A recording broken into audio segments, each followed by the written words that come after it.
Assalamualaikum warahmatullahi wabarakatuh, Pak. Waalaikumsalam warahmatullahi wabarakatuh. Apa kabar, Pak? Alhamdulillah sehat. Sehat, ya. Baik, hari ini Pak kami minta waktunya sebentar untuk mengganggu waktu hari ini. Kami ingin mewawancarai Pak, tergantung tugas kami dari calon guru penggerak yang berasal dari Kabupaten Karawang tentang modul 3.1 kami Pak yang berkaitan dengan pengambilan keputusan dilema etika. Jadi dalam hal ini kami ada beberapa pertanyaan tentang pengambilan keputusan dalam sekolah tersebut. Baik, langsung saja mungkin dari pertanyaan pertama Pak. Di sini bagaimana cara Bapak mengidentifikasi kasus-kasus yang merupakan dilema etika atau bujukan moral? Jadi langsung saya saja. Assalamualaikum warahmatullahi wabarakatuh. Perkenalkan, saya Muhammad Rafiq Effendi, Kepala Madrasah MTS 2 Matlawang.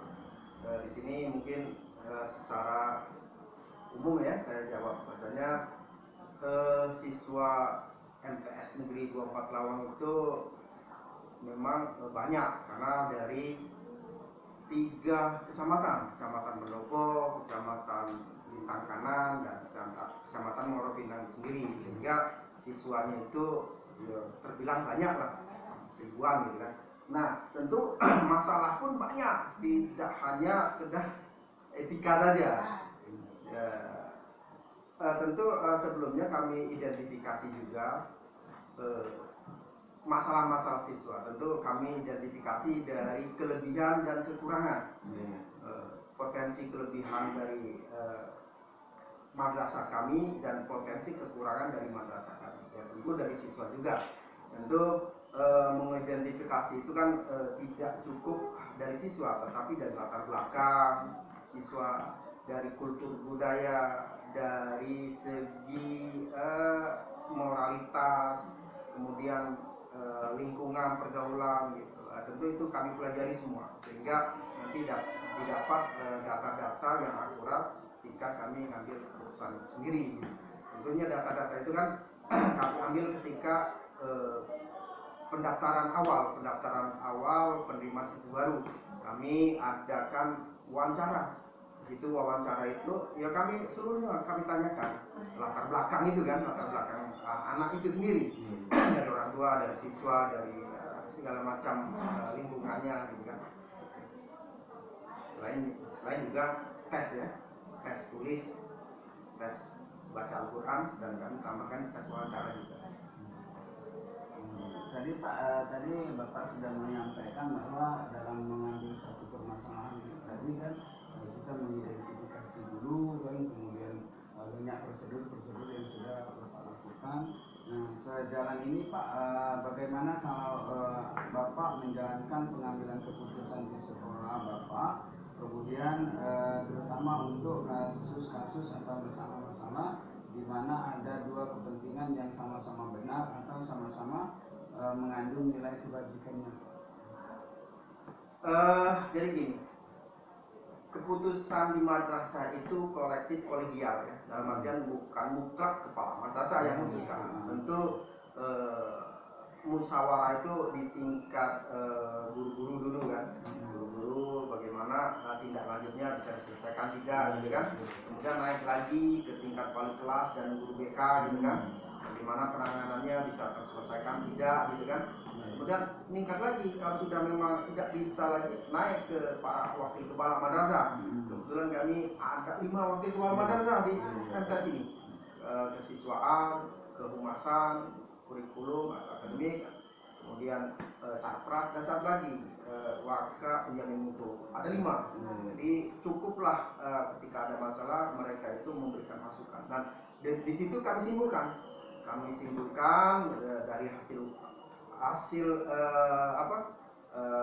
analisis kasus itu, kemudian kejadian-kejadian ini kami simpulkan, dan keputusan tetap ada di saya karena saya yang mengeluarkan kebijakan kan.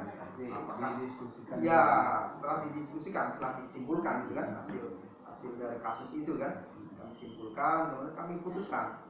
Tentu keputusan ini ya berangkat dari awal itu kan, dari dasar itu kan, apakah memang itu mutlak kesalahan yang fatal, ataukah bisa diperbaiki, atau sekedar kesalahan ringan gitu kan. Itu kami yang memutuskan, saya sendiri, tapi itu berangkat dari diskusi dan dari bawah gitu kan, musyawarah dari bawah, kira-kira kayak gitu. Baik, izin Bapak, dari hal yang Bapak sampaikan tadi melalui musyawarah, diskusi dan sebagainya perihal dalam pengambilan keputusan, apa kiat atau langkah-langkah atau prosedur yang biasa Bapak lakukan selama ini? Jadi gini ya, keputusan itu sebenarnya tuh agak berat gitu ketika kita memutuskan, karena di situ banyak kepentingan di situ, kepentingan dari orang tua wali, kepentingan dari guru, kepentingan dari wali kelas, itu banyak komponen-komponen yang harus kami pertimbangkan gitu kan. Tentu landasan kami ya peraturan akademik, tata tertib siswa gitu kan. Nah, memang agak alot di situ. Maka dari situ keputusan bulat, kesepakatan bersama itu yang kami jadi patokannya, kami jadikan landasannya gitu. Ketika ada orang ini biasa kita tuh orang-orang timur itu kan kental dengan kekeluargaan gitu kan. Nah, mungkin keputusan itu lepas gitu saja dari kepentingan keluarga itu kan. Maka dari situ kami bersepakat gitu kan, ketika keputusan bulat itu kesepakatan dari seluruh warga, guru, dewan guru, wali kelas, BK, kemudian wakil kepala, itu tidak bisa digaduh-gugat. Artinya kalau sudah diputuskan ya sudah kayak gitu.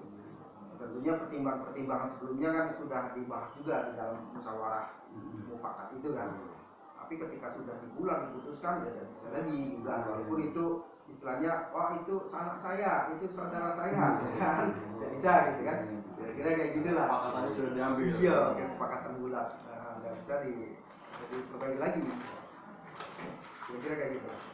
Baik, setelah mendapatkan beberapa kasus mungkin Pak ya, nah di sini hal apa saja yang selama ini Bapak anggap efektif dalam mengambil suatu keputusan terhadap kasus tersebut?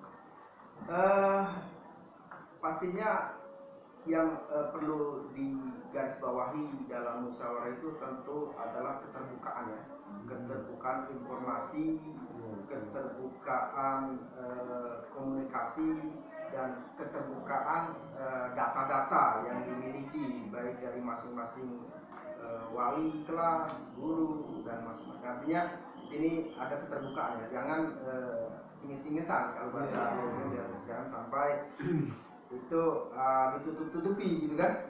Kalau memang itu menjadi hal yang tabu ya tentu ada etikanya ketika ada musyawarah gitu kan.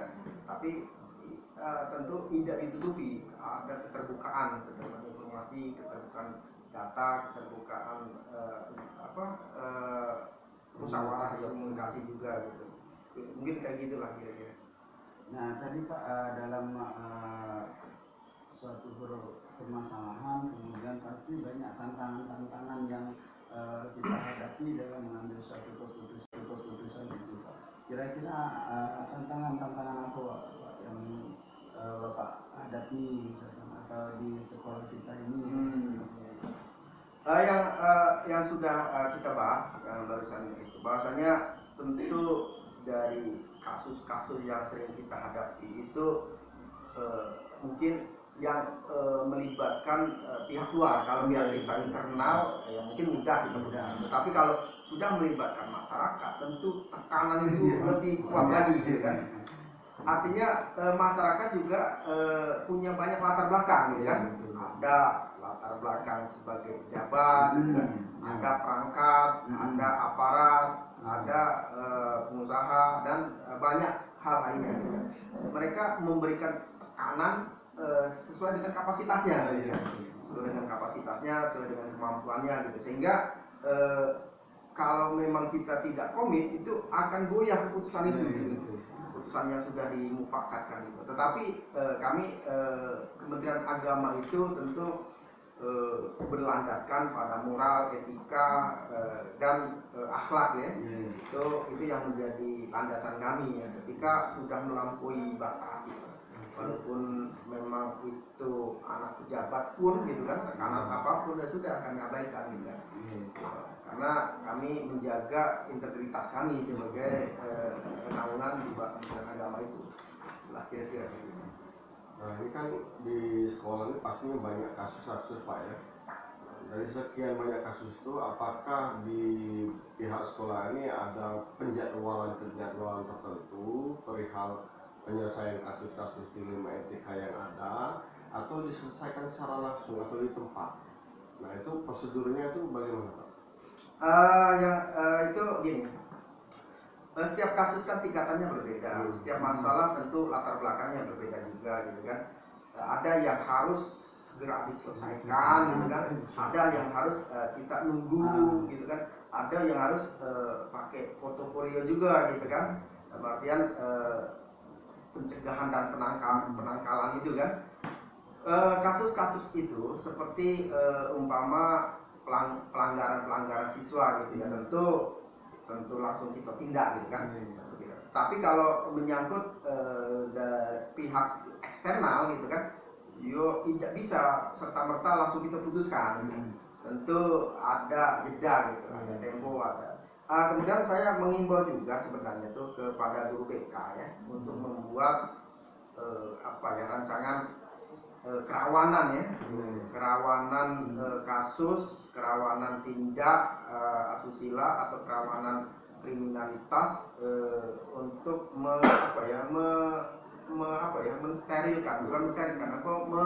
mengidentifikasi lah, ya untuk bisa mengidentifikasi hal-hal yang memang rawan. Ini perlu penanganan khusus. Ini perlu ini bisa kita ini gitu, bisa kita lepas gitu. Dan ada juga peranan dari perbaikan teman sejawat gitu kan, bisa kayak gitu. Artinya kan di sini ada yang namanya rohis. Rohis itu memang kami pilih orang-orang yang memang punya integritas tinggi ya dalam hal kerohanian gitu kan.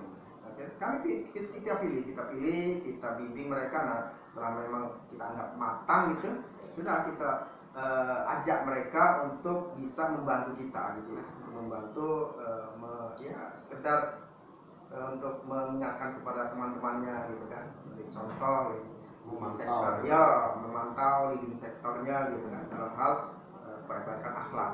Karena Kementerian Agama itu ya, jauh-jauh lah akhlak dulu. Kalau ilmu tuh mungkin nanti ya nomor 2 nomor 3, yang penting akhlak dulu. Etika akhlak itu kira-kira kayak gitu.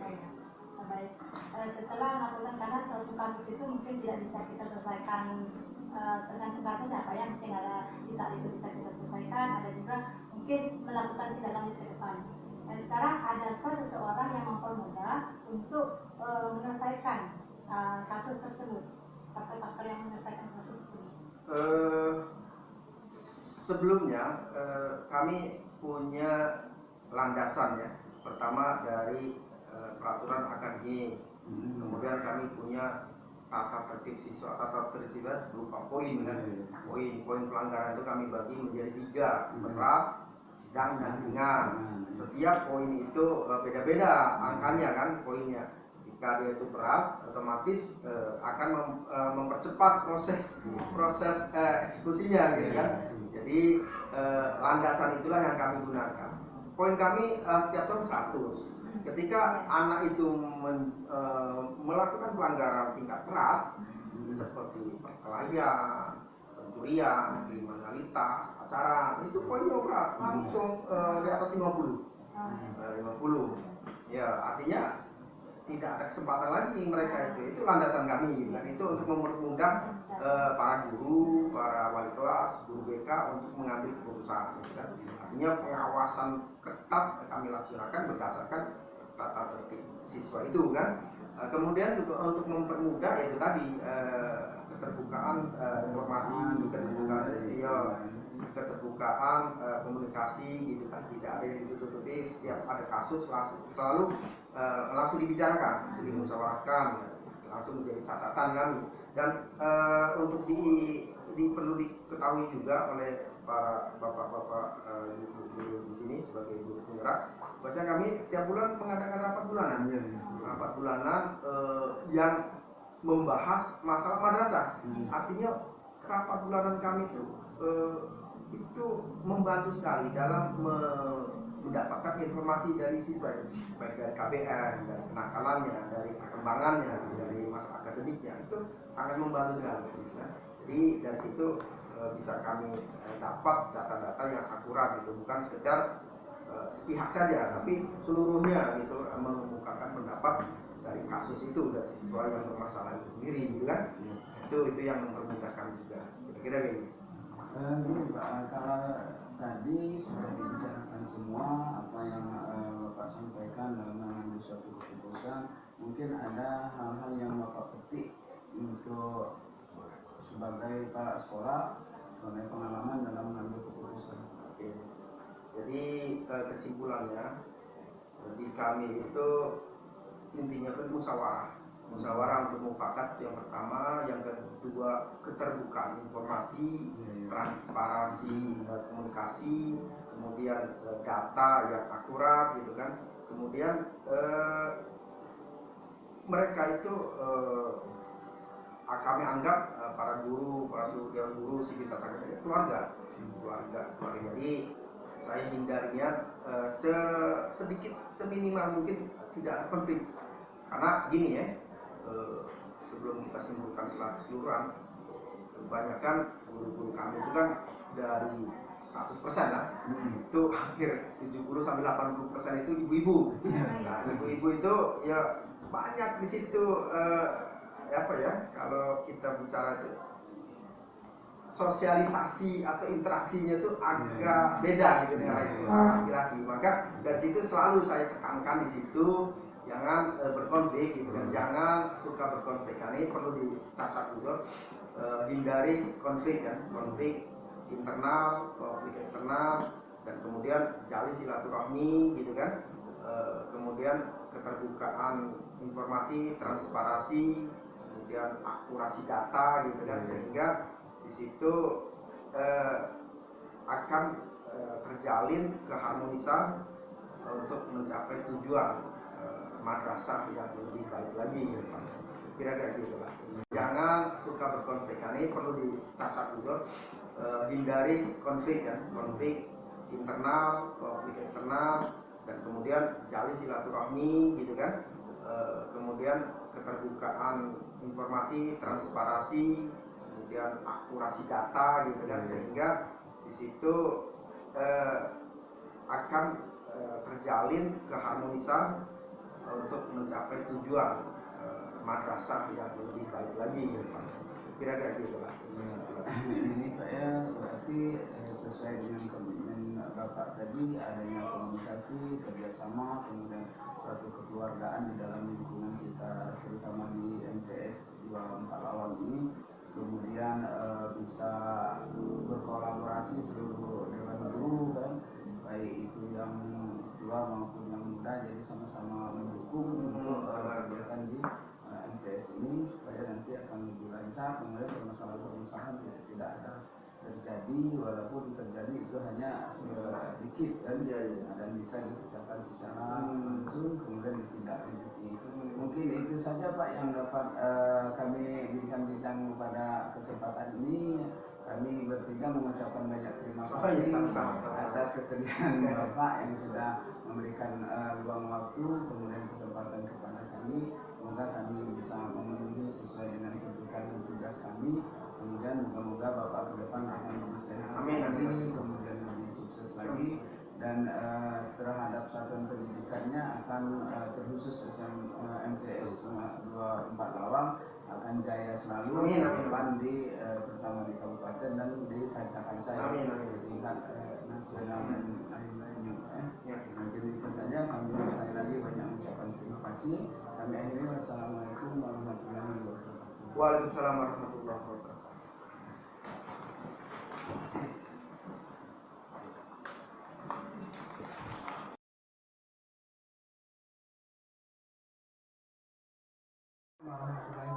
Waalaikumsalam warahmatullahi wabarakatuh. Bagaimana kabarnya? Alhamdulillah baik Pak Edi, Pak Najib dan Bu Sabila. Jadi kami sangat senang kalau Bapak sehat, kemudian karena ada kesempatan kami untuk wawancara dalam kegiatan yang sudah kami jalani ini, bahwa kami ini ada tugas dari Pemprov untuk bincang-bincang atau wawancara dengan kepala sekolah. Berhubung di sini kami meminta di SMA Negeri 1.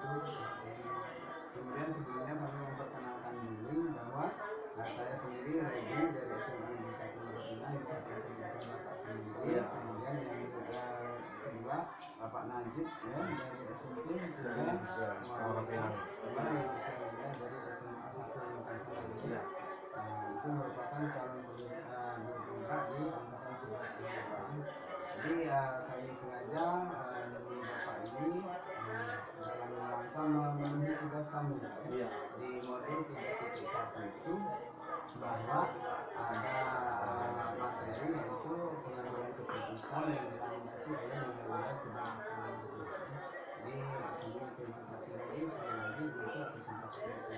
Kemudian Bapak untuk mempersingkat waktu, kita langsung saja mempertanyakan apa yang ada pertanyaan di belakang poin ini, namun masalah kasus, masalah kegiatan yang ada itu hak Bapak sebagai kepala sekolah ini. Cuma kami mengambil pertanyaan-pertanyaan itu sesuai dengan tuntutan yang ada dari Ini Pak, untuk pertanyaan pertama itu bahwa bagaimana Bapak dapat mengidentifikasi kasus-kasus yang merupakan itu kasus di Indonesia atau itu bukan orang. Baik, terima kasih Pak Edi, Pak Najib dan Bu Sabila yang sudah hadir di SMA 1 Pinang. Ya, kalau Pak Edi kan memang di SMA 1 Pinang ya. Jadi pertama kami mengucapkan kebanggaan kami untuk Pak Edi, seperti dengan Pak Najib dan Bu Sabila ya, yang sudah mengikuti pendidikan di Tengah akan sebelah ya. Mudah-mudahan di sisa waktu yang akan datang bisa menyelesaikan dengan baik dan mendapatkan hasil yang maksimal. Nah, terkait dengan kegiatan hari ini, saya disampaikan oleh Pak Edi bahwa akan hadir di sini dalam rangka wawancara terkait penyelesaian tugas di modul 1 ya. Alhamdulillah kami punya kesempatan dan kami bersedia. Terkait dengan pertanyaan nomor 1 untuk mempersingkat waktu ya, karena mungkin nanti ada mungkin kunjungan ke sekolah lain, langsung saja. Jadi pertanyaannya bagaimana saya atau Bapak dia mengidentifikasi kasus-kasus yang merupakan identitika atau nah, sepengalaman yang kami lakukan selama ini ya, bahwa dalam mengidentifikasi kasus-kasus yang merupakan identitika dengan cara yaitu dengan mengetahui adanya dua pilihan yang merupakan pilihan yang sama-sama benar. Nah, dalam pilihan ini sama-sama mengandung nilai-nilai pilihan tersebut memiliki konsekuensi yang signifikan. Itu yang pertama. Yang kedua, ya, apakah pilihan tersebut menimbulkan keraguan dalam artian keraguan yang terkait dengan moral yang berlaku di satuan pendidikan ataupun bahkan moral yang berlaku yang diyakini di lingkungan masyarakat bahkan di negara kita Kesatuan Republik Indonesia. Jadi kalau ini boleh kami perjelas bahwa ketika putusan itu berdampak secara signifikan dan ada nilai-nilai moral yang dilanggar, ya, itu dikategorikan sebagai kasus yang termasuk moral. Tapi kalau yang pilihan dari putusan itu yang dipilih itu tidak ada katakanlah nilai moral yang dilanggar, ya, ataupun tidak ada peraturan-peraturan yang berlaku di masyarakat, yaitu peraturan di tingkat satuan pendidikan, di masyarakat secara umum, ataupun di perundang-undangan yang berlaku di negara kita, itu termasuk dari pembuatan. Ya. Menyikapi hal tersebut, bagaimana Bapak sebagai kepala sekolah menjalankan dalam pengambilan keputusan di sekolah, terutama kasus di mana ada dua kepentingan yang sama-sama benar atau sama-sama mengandung nilai kebaikan bersendiri. Iya. Nah, seyogyanya memang kepala sekolah itu kan sebagai manajerial. Dalam hal ini dibantu oleh rekan wakil kepala sekolah, termasuk juga stakeholder yang lain. Dalam pengambilan keputusan, ya seyogyanya kami selama ini memang melibatkan berbagai macam pihak, kepala sekolah, kepala TU, bahkan kami berkomunikasi dengan pengurus komite, termasuk juga kami melibatkan Dewan Guru dalam pengambilan keputusan yang terkait dengan permasalahan yang kami temui di Satuan Pendidikan. Bahkan terkadang kami meminta pandangan pendapat dari peserta didik. Kami mendengarkan aspirasi dari peserta didik supaya keputusan yang kami ambil atau kami tetapkan itu memang yang terbaik menurut kami pihak, bukan hanya menurut kami secara pribadi. Karena kami berprinsip lebih banyak orang yang terlibat akan lebih baik dibandingkan hanya beberapa orang yang terlibat dalam pengambilan keputusan. Harapannya semua pihak itu ikut bertanggung jawab juga mengawal pelaksanaan keputusan yang sudah ditetapkan tadi. Itu. Baik. Tadi ketika kita menemukan satu kasus akan mendapatkan satu kasus di dalam satu sekolah, Pak, ya. Langkah-langkah apa atau prosedur apa yang biasa Bapak lakukan selama ini? Ya, langkah-langkah yang biasa kami lakukan ya dalam mengatasi masalah atau dilema etika ataupun kasus-kasus yang ada di satuan pendidikan kami. Pertama, tentunya kami mengumpulkan informasi yang sebanyak-banyaknya dari berbagai macam pihak ya terkait dengan kasus yang sedang dihadapi. Ya. Yaitu menganalisis konsekuensi alternatif pemecahan masalah ya yang mungkin bisa dipertimbangkan untuk diambil menjadi keputusan. Nah, konsekuensi ini kita kaitkan dengan nilai-nilai kebajikan yang berlaku di satuan pendidikan kita, bahkan yang berlaku di masyarakat dan di satuan Indonesia atau negara kita ya. Jangan sampai nanti keputusan yang akan kita ambil itu bertentangan dengan nilai kebajikan yang kita yakini di satuan pendidikan kita.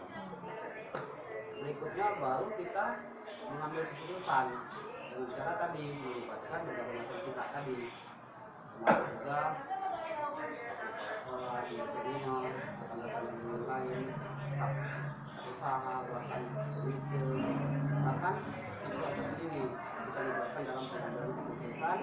Harapannya diterima oleh semua pihak dan masyarakat. Ini tadi Pak Ayah sudah sampaikan semua.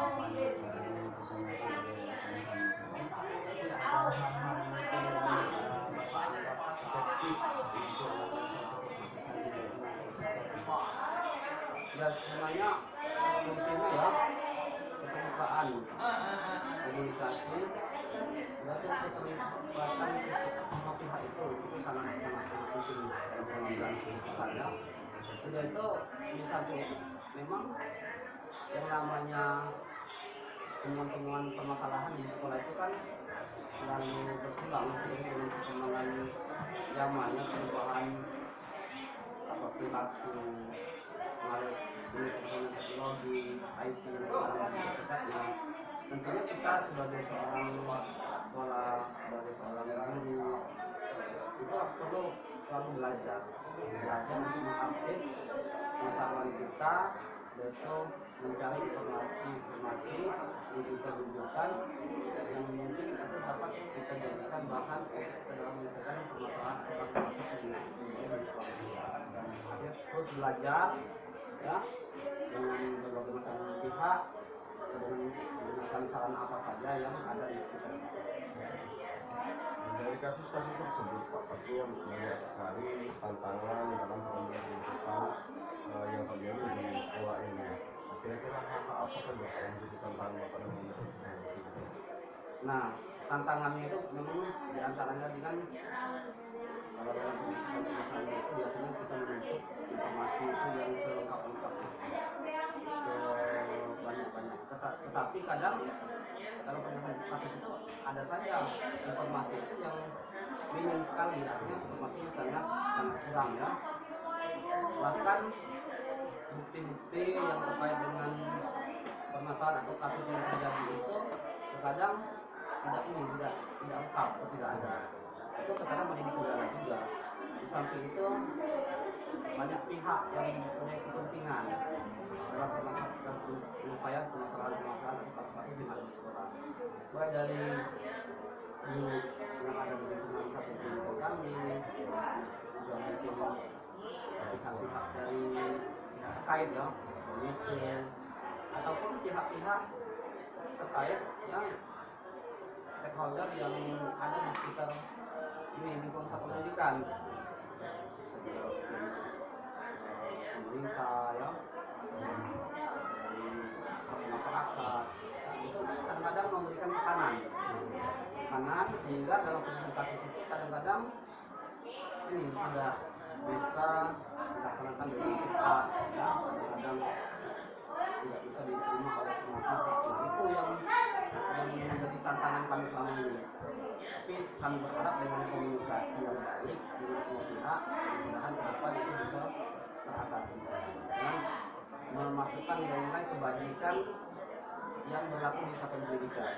Itu juga artinya perlu kami sosialisasikan nilai kebajikan yang berlaku di pendidikan yang disepakati oleh semua sekolah itu berbagai macam pihak tadi. Misalnya bisa mengatasi tantangan-tantangan. Baik, setelah kasus itu ada menemukan kasus, apakah Bapak mempunyai jadwal tertentu untuk menyelesaikan kasus tersebut? Apakah Bapak menyelesaikan kasus tersebut di tempat? Kemudian prosedur apa yang Bapak jalankan selama ini? Seperti ini, dalam penyelesaian kasus itu sebenarnya satuan pendidikan membaik itu ada standar prosedur dalam penyelesaian kasus. Bukan hanya dalam penyelesaian kasus, dalam pelayanan-pelayanan di satuan pendidikan itu seperti perpustakaan, pendidikan kesiswaan, juga di kepegawaian sebenarnya ada standar prosedur yang ada disepakati dalam baku lah. Sebenarnya itu bisa dijadikan acuan untuk menyelesaikan kasus-kasus yang ada di satuan pendidikan. Tetapi terkadang ya, pertama memang itu dari tahap menuju ke sana ya. Kami ke depan sudah ada SOP-nya, penyelesaian permasalahan ataupun pengaduan dari pihak-pihak baik dari maupun dari profesional. Tetapi dalam penyelesaian kasus itu kadang kita melihat juga urgensi, artinya apakah ini perlu diselesaikan secara cepat atau mungkin masih bisa kita tunda dalam waktu yang berwaktu ya, untuk kita mengumpulkan informasi ya, berkomunikasi dengan pihak-pihak terkait sehingga penyelesaian itu memang memasukkan nilai kebajikan yang memang disepakati di satuan pendidikan. Tapi kalau untuk yang urgensi memang harus cepat, memang ada. Kalau misalkan sesuai yang mungkin jadi keahlian, memang harus cepat. Mau tidak mau diselesaikan, kamu langsung diselesaikan. Selesai, langsung dipanggil, dikoordinasikan, tapi kalau kadang-kadang memang kita butuh waktu yang memang agak cukup lama untuk sebenarnya untuk ini komunikasi untuk mencari informasi kita tuh pilihan-pilihan yang terbaik untuk kasus-kasus itu. Kemudian Pak, selama Bapak mengambil keputusan itu mungkin ada seseorang, kemudian faktor-faktor yang berbeda dalam mengambil keputusan itu. Kira-kira simpang kemudian apa sebenarnya prinsipnya kami itu pengen keterlibatan semua pihak, tetapi kadang kita juga tidak bisa memaksakan semua pihak untuk meluangkan waktu, tenaga dan pikirannya ya untuk perubahan itu secara full ya, sama antara si A, si B, si C itu dan menggunakan tenaga pikirannya sama dengan yang lainnya. Tetapi dalam prakteknya memang yang selama ini kami alami ya alhamdulillah di sini banyak guru senior yang juga usaha yang sudah cukup senior. Nah itu yang selama ini banyak membantu kami ya dalam menyelesaikan permasalahan yang kasus-kasus dari bukan berarti yang guru-guru yang muda itu tidak terlibat. Banyak juga yang terlibat yang dalam kasus yang kami jumpai selama ini di kalangan kasus pendidikan kami. Jadi alhamdulillah kami terbantu dengan beberapa guru senior yang sudah pengalamannya sudah malang melintang di dunia pendidikan, emosionalnya sudah cukup matang ya, dan jauh lebih matang daripada kami. Alhamdulillah itu sangat membantu kami semua. Kami tetap berupaya bisa membantu. Dari seluruh hal yang disampaikan dari pengalaman-pengalaman kejadian-kejadian yang terjadi di sekolah, ini apa hal yang bisa Bapak petik dari pengalaman untuk penyelesaian dengan masyarakat? Sebenarnya yang bisa kami petik bahwa perlunya komunikasi yang intens ke semua pihak. Pak sekolah dengan guru, Pak sekolah legislatif, Pak sekolah dengan komite sekolah, dan orang tua dan siswa sekaligus. Termasuk juga komunikasi antara guru dengan staf, dengan siswa dan kawan-kawan. Sudah itu ada keterbukaan dan transparansi dalam penyelesaian permasalahan kasus-kasus yang ditemui desa pendidikan. Sudah itu keterlibatan semua pihak itu diharapkan terlibat karena bukan hanya orang tertentu tapi orang tapi sebanyak orang yang terlibat yang terkait bukan berarti harus semuanya harus terlibat tapi terkait dengan kasus atau permasalahan yang sedang dihadapi. Jadi memang yang sesuai dengan bidangnya. Jadi itu yang menjadi pelajaran berharga yang dapat kami petik dari kasus-kasus atau permasalahan yang kami jumpai selama ini. Baik Bapak, terima kasih sudah meluangkan waktunya hari ini sudah kalian dengan kami dan menerima kami dengan baik di sini. Mungkin di lain kesempatan kami masih ada kesempatan yang berkunjung Silakan dengan tangan terbuka ya, kami siap sebagai tolong kami dalam pelajaran. Jadi kami sekali lagi mengucapkan terima kasih banyak atas apa yang sudah Bapak sampaikan. Semoga nanti ke depan Bapak dalam mendukung sekolah satuan pendidikan Bapak ini beserta satu Muara Pinang bisa lebih baik dan sukses dan apa yang menjadi permasalahan sekolah ini bisa terselesaikan dengan baik. ya. Terima kasih Pak Najib ya, Pak Reddy, Bu Selinda, mudah-mudahan sedikit bincang-bincang kita ini dapat memberikan mungkin gambaran terkait dengan apa yang kami tanyakan. Tapi sekali lagi apa yang kami sampaikan itu kalaupun memang ada yang positif ya silakan diberikan, walaupun masih kurang ya silakan bisa diperbaiki ya, jangan mentah-mentah di apa ya di sana ya. Teruskan kami itu masih tahap belajar ya, dan juga belajarnya sekolahnya masih sangat baru kan, baru 1 tahun. Kalau secara SK itu baru 1 tahun lebih. Sebelumnya itu baru seperti laki biasa ya. Jadi juga doanya mudah-mudahan kami ke depan bisa memberikan yang terbaik, bisa menunjukkan di mana kami ini tugas kami. Saja, terima kasih. Baik, kami permisi untuk pamit ke sekolah lain, mungkin nanti ada wawancara juga dengan beberapa sekolah lain. Jadi semoga para ini mudah-mudahan menjadi gambaran bagi kami untuk mengatasi setiap permasalahan edukasi yang ada di sekolah. Pak, kami permisi terlebih dahulu. Baik, terima kasih. Jadi mudah-mudahan sukses ya. Ya.